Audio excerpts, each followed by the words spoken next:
And next up, we have our guest, just as promised before your last commercial break. Would everyone please give a big, warm round of applause for Dr. Douglas Farnsworth.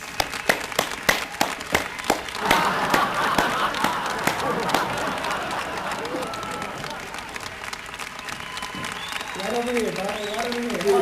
How are you? We're in the wrong direction. I don't know. Here, have a seat here. Put on your little microphone dealie there. Sorry about that. They must have told you the wrong door. There are two entrances into the studio. Did they not tell you that, or? The gentleman told me to go down and take the first door on the left, but I think he meant it right, because I came out behind the curtain. Are we are live? Yes, we are live right now. We're on. Okay, well, it's very confusing backstage. You guys should look into that. Yeah, I guess. I mean, but if you had taken the first left, you would have come in this door. Why would I want to come in that door? Well, because you were in the way of the curtain. You know, I mean, the curtain was in your way. Excuse me.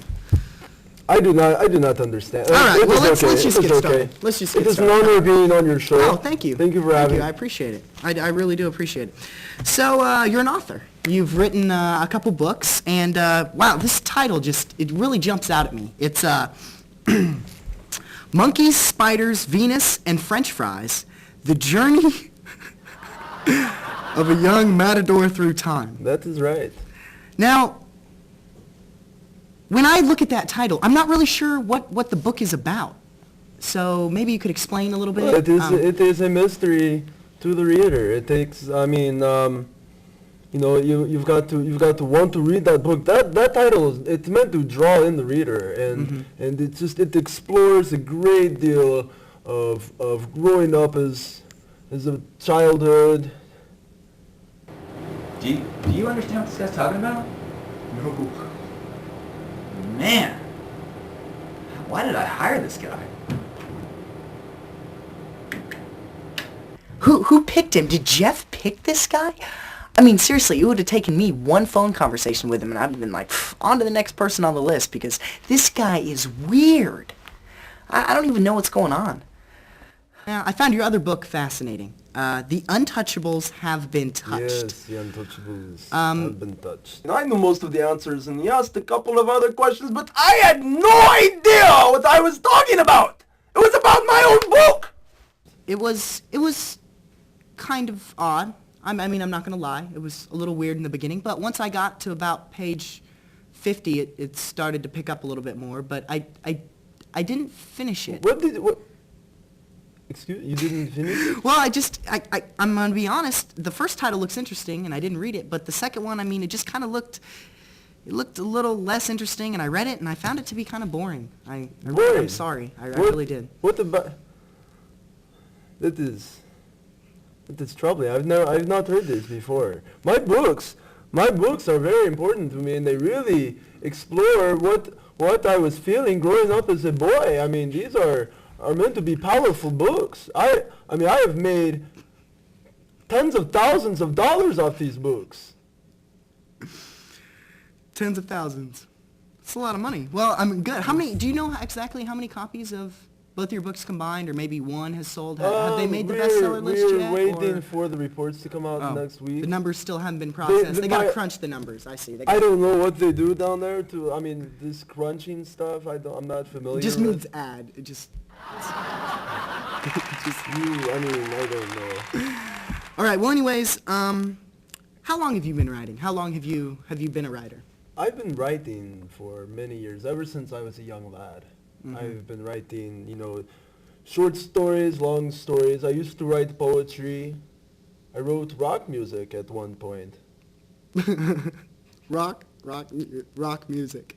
Rock music, yeah. Rock and roll bands. Oh, no, I've heard like the Beatles, the Beach Boys. Yeah. Something in between, maybe. Oh, in between those two?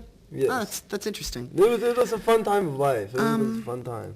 Where exactly? I noticed you kind of have an accent. I don't think that this information is relevant to my books.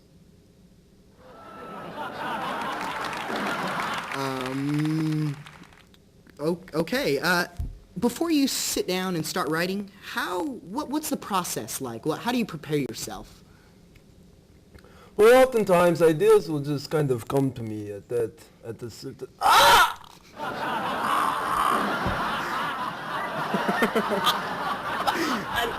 I'm terribly sorry. My hip is just slipped out. My hip is slipped out. Are you Please, okay? Oh my God! If you could come over here. Come over here. Yes. Are you okay? Yes. This leg right. If you could lift it, this leg, just lift it. Slowly. Okay. Oh, dear, I apologize. That has not happened in many years. I apologize. My hip is just. I'm getting at an age where it is. I understand. It's getting difficult to move around. I understand. It happens. It I happens apologize. to the best of us. Oh no, that's quite all right. This is rather embarrassing. Well, the question was. If we could go on to another question, then. The question was another before the. question, then. You know What do you? Go ahead. What do you do to prepare yourself before you sit down and write? I mean, obviously, writing 2 books, it takes a lot of time, a lot of energy, I'm sure you have like a little process. Maybe you eat at a restaurant and then you go home and you take a bath, or, I mean, what's the process like? I smoke a cigar. And then, right? And then I do you write. type on a typewriter? Do you type on a computer? Sometimes I write on Notepad. Mm-hmm. I do not have computer, but I have a typewriter that I like to type with. Alrighty.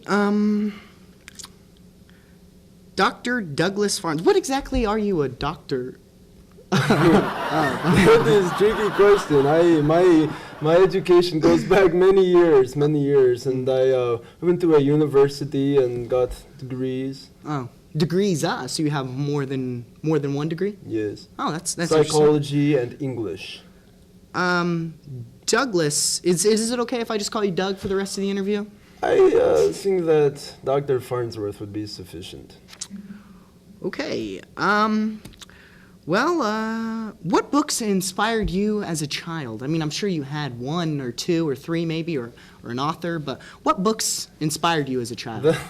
That is a very good question. Not many people ask me that question often, but there were many brooks near my house as a child growing up. My father used to take me to these babbling brooks, and oftentimes we would go fishing. Sometimes I would, as a child, I could do some writing there. And actually, that is, when I became a young boy, maybe your age even, I took my first lady friend out to those brooks and lost my virginity there, actually. Those books were very inspiring, and many of those books that you were reading of mine, or reading half of. There must have been a misinterpretation on the question. I said books, B-O-O-K-S, books, not Brooks. Pardon me? Not Brooks, books. You said you go down by the babbling brooks and you lost your virginity, or whatever you said, but it's... You challenging my virginity. You not believe that I've lost my virginity at the babbling brook? Is that what you were saying? I don't know what to say. I'm lost. I did not find this humorous. Is this a joke? Why does the audience keep laughing? What are you laughing at? All right. What did publishers say when you came to them with these 2 book titles? They loved it. They loved the idea. Yes, the publisher I went to, my agent is in control of a lot of this and speaks for me sometimes. But they were very inspired by the books. They found them very interesting. Most of them read the whole things. Okay, alrighty. And unfortunately, tonight we're all out of time. But first, I'd like to thank my guest, Dr. Douglas Farnsworth. Is that a real mustache, or did you just drop? This is not about my mustache.